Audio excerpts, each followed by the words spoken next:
नमस्कार दोस्तों। Share market के शेयर की तरह प्रधानमंत्री के सामने पड़े हुए इन शेयरों को देखिए, ये भी धड़ाम ही लग रहे हैं। प्रधानमंत्री के सामने शेयर हो या शेयर बाजार, दोनों ही लौट रहे हैं। गुजरात के गिर के जंगलों में प्रधानमंत्री जंगल सफारी करने के लिए निकले हैं। सिर पर हैट, हाथ में कैमरा, आंख पर चश्मा, प्रधानमंत्री फुल शिकारी गेटअप में हैं। बहुत लोगों को डाउट होने लगा है कि इस काले चश्मे से प्रधानमंत्री जी को देश की हालत दिखाई देती है या नहीं। लीडर लोग की ऊंची बातें क्या समझे तुम नीचा, मेरा वो सब जाहिल बन गया, साला मैं तो साहब बन गया। रुपए के मुकाबले डॉलर 88 रुपए पहुंचने वाला है। रुपए की हालत रोज के रोज गिरती जा रही है। क्या आप जानते हैं कि भारत के शेयर बाजार और रुपए की इतनी बुरी हालत किसने की है? प्रधानमंत्री जी के सखा ट्रंप ने। ट्रंप की वजह से रुपए किसी को भी मुंह दिखाने के काबिल नहीं बचा है। ट्रंप ने कनाडा, मेक्सिको और चीन पर टैरिफ लगा दिए हैं और बाकियों को टैरिफ लगाने की धमकी दे रहे हैं। ट्रेड वॉर की आशंका के बीच अमेरिकी बाजार के अलावा एशियाई बाजारों और यूरोपियन बाजारों में भी बिकवाली हो रही है। इसकी वजह से डॉलर तो मजबूत हुआ है, लेकिन पूरे विश्व में व्यापार युद्ध की व्यापक आशंकाएं पैदा हो गई हैं। बीते 5 महीनों के दौरान सेंसेक्स 12% टूट चुका है, जबकि निफ्टी 13% गिरा है। बाजार में इतनी बड़ी गिरावट से निवेशकों के करीब 92 लाख करोड़ रुपए डूब गए हैं। और हमेशा से ही जब जब देश किसी भी तरह के संकट में होता है तो प्रधानमंत्री जी पतली गली पकड़ लेते हैं। आज मोदी जी फोटोग्राफर बने हुए हैं। इन्हीं नरेंद्र मोदी जी को 12 साल पहले कांग्रेस के राज के समय सब कुछ मालूम होता था। ये ऐसे नहीं होता मित्रों, मैं शासन में बैठा हूं, मुझे मालूम है इस प्रकार से रुपया इतनी तेजी से गिर नहीं सकता। अरे नेपाल का रुपया नहीं गिरता है, बांग्लादेश की करेंसी नहीं गिरती है, पाकिस्तान की करेंसी नहीं गिरती, श्रीलंका की करेंसी नहीं गिरती। क्या कारण है हिंदुस्तान का रुपया पतला होता जा रहा है? ये जवाब देना पड़ेगा आपको, ये हिसाब से जवाब मांग रहा है। दोस्तों, डॉलर और रुपया अगर बराबर हो जाए तो सोचिए कैसा हो जाएगा। भारत में 1.5 लाख वाला आईफोन लगभग 2000 रुपए में मिलने लगेगा। 50 लाख रुपए की फॉर्च्यूनर 60,000 रुपए में मिल जाएगी। तो अब सवाल यह भी है कि क्या हमेशा से हमारे रुपए की हालत खस्ता ही थी? क्या कभी डॉलर और रुपए का भाव बराबर था? तो इसका जवाब है कि हाँ, बराबर था। एक समय था जब रुपया और डॉलर बराबर थे। भारत की आजादी के समय ही रुपया और डॉलर में मामूली सा फर्क था। 1947 में $1 3 भारतीय रुपयों के बराबर था। 1949 आते आते 4 रुपयों में $1 आने लगा।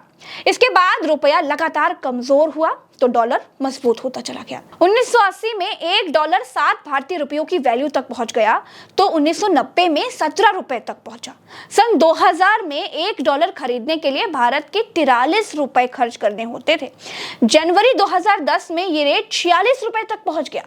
इसके 10 साल के बाद जनवरी 2020 में 70 रुपए में $1 आने लगा और अब प्योर अमृत काल में 87 रुपए $1 की बराबरी कर पाते हैं।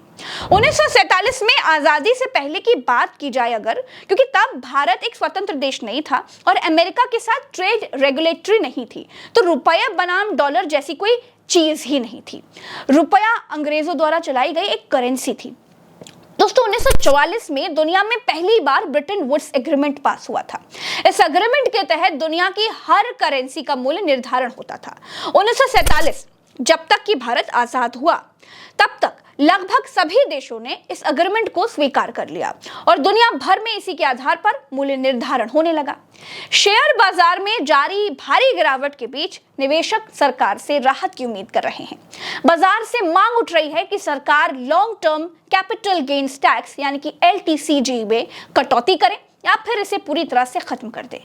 साथ ही कई एक्सपर्ट सिक्योरिटीज ट्रांजैक्शन टैक्स यानी कि STT को भी घटाने या फिर हटा देने की मांग कर रहे हैं। सरकार का मानना है कि बाजार में गिरावट की असली वजह ग्लोबल अनिश्चितता है। यह गिरावट एक तरह का नेचुरल कनेक्शन है, क्योंकि बाजार पहले से ही काफी ओवरवैल्यूड था।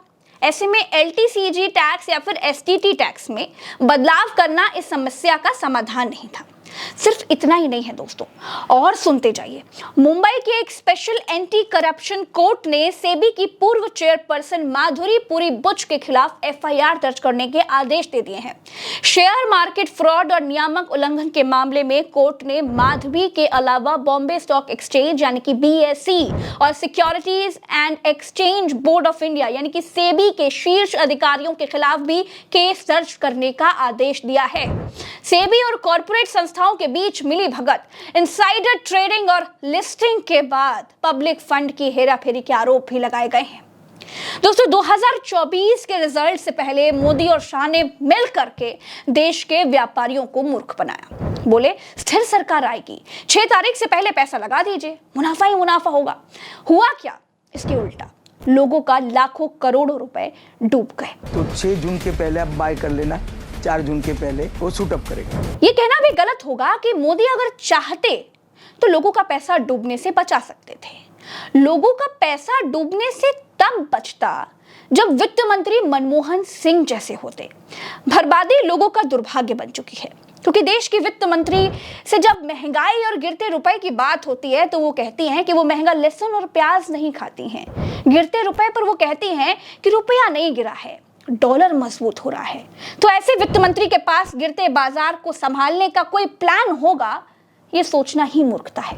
रही बात मोदी जी की, तो वो रुपया बंद कर सकते हैं, वो बिगाड़ सकते हैं, लेकिन बना नहीं सकते। ये हम पिछले 12 वर्षों से देख ही रहे हैं। फिलहाल के लिए इतना ही। वीडियो कैसा लगा कमेंट में बताइएगा। सब्सक्राइब करके हमें शक्तिशाली बनाइएगा। नमस्कार, राम राम, दुआ सलाम, जय हिंद।